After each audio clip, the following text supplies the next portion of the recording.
নমস্কার বন্ধুরা, আমি সিদ্ধার্থ। গতকালে যে শিল্প সম্মেলন হয়েছে, আমার পেছনে যে ছবিগুলো দেখছেন, তারা সবাই শিল্পপতি, বাংলা শিল্পপতি।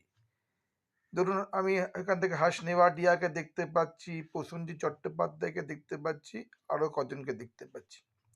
আপনারা চিনতে পারেন কিনা দেখুন তো, এই হর্ষ নেভাটিয়া আর প্রসেনজিৎকে বাদ দিয়ে আর পেছনে শিল্পপতিগুলোকে।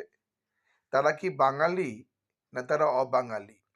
বাংলায় কি বাঙালি শিল্পপতি অভাব পড়েছে, না বাংলায় অবাঙালি শিল্পপতি বেশি আছে?